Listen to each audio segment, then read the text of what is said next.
Bem-aventurados os que choram, porque serão consolados. Bem-aventurados os que têm fome e sede de justiça, porque serão fartos. Bem-aventurados os que padecem perseguição por amor da justiça, porque deles é o reino dos céus. Bem-aventurados vós, os pobres, porque vosso é o reino de Deus. Bem-aventurados os que agora tendes fome, porque sereis fartos. Bem-aventurados vós, que agora chorais, porque rireis. Mas ai de vós, ricos, porque tendes no mundo a vossa consolação. Ai de vós, os que estáis fartos, porque tereis fome. Ai de vós, os que agora rides, porque gemereis e chorareis.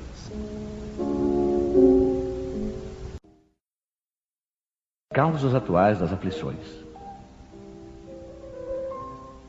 As vicissitudes da vida são de duas espécies, ou, se quisermos, têm duas origens bem diversas que importa distinguir. Umas têm sua causa na vida presente, outras fora desta vida. Remontando à fonte dos males terrenos, reconhece-se que muitos são a consequência natural do caráter e da conduta daqueles que os sofrem. Quantos homens caem por sua própria culpa? Quantos são vítimas de sua imprevidência, de seu orgulho e de sua ambição? Quantas pessoas arruinadas por falta de ordem, de perseverança, por mau comportamento ou por não terem limitado os seus desejos? Quantas uniões infelizes porque resultaram dos cálculos do interesse ou da vaidade, nada tendo com isso o coração? Que de dissensões, de disputas funestas, poderiam ser evitadas com mais moderação e menos suscetibilidade? Quantas doenças e aleijões são o efeito da intemperança e dos excessos de toda ordem? Quantos pais infelizes com os filhos por não terem combatido as suas más tendências desde o princípio? Por fraqueza ou indiferença, deixaram que se desenvolvessem neles todos os germes do orgulho, do egoísmo e da tola vaidade que ressecam o coração. Mais tarde, colhendo o que semearam, admiram-se e afligem-se com a sua falta de respeito e a sua ingratidão.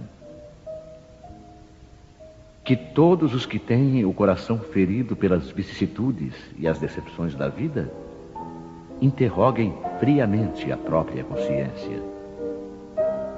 Que remontem passo a passo à fonte dos males que os afligem e verão se, na maioria das vezes, não podem dizer: se eu tivesse ou não tivesse feito tal coisa, não estaria nesta situação. A quem, portanto, devem todas essas aflições, senão a si mesmos? O homem é, assim, num grande número de casos, o autor de seus próprios infortúnios. Mas, ao invés de reconhecê-lo, acha mais simples e menos humilhante para a sua vaidade acusar a sorte, a providência, a falta de oportunidade, sua má estrela, enquanto, na verdade, sua má estrela é a sua própria incúria. Os males dessa espécie constituem seguramente um número considerável das vicissitudes da vida. O homem os evitará quando trabalhar para o seu adiantamento moral e intelectual. A lei humana alcança certas faltas e as pune. O condenado pode então dizer que sofreu a consequência do que praticou. Mas a lei não alcança nem pode alcançar a todas as faltas.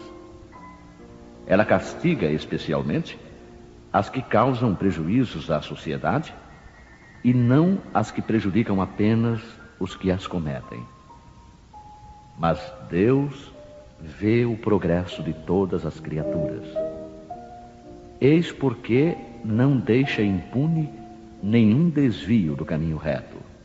Não há uma só falta, por mais leve que seja, uma única infração à sua lei que não tenha consequências forçosas e inevitáveis, mais ou menos desagradáveis. Donde se segue que nas pequenas como nas grandes coisas, o homem é sempre punido naquilo em que pecou. Os sofrimentos consequentes são então uma advertência de que ele andou mal.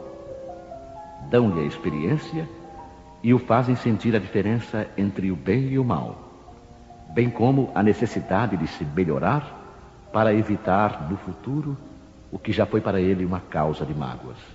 Sem isso, ele não teria nenhum motivo para se emendar e, confiante na impunidade, retardaria o seu adiantamento e, portanto, a sua felicidade futura. Mas a experiência chega algumas vezes um pouco tarde. E quando a vida já foi desperdiçada e perturbada, gastas as forças e o mal é irremediável, então o homem se surpreende a dizer: se no começo da vida eu soubesse o que hoje sei, quantas faltas teria evitado. Se tivesse de recomeçar, eu me portaria de maneira inteiramente outra. Mas já não há mais tempo.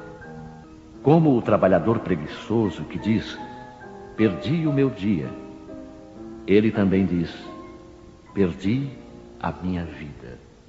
Mas assim como para o trabalhador, o sol nasce no dia seguinte e começa uma nova jornada em que pode recuperar o tempo perdido, para ele também brilhará o sol de uma vida nova após a noite do túmulo, na qual poderá aproveitar a experiência do passado e pôr em execução suas boas resoluções para o futuro.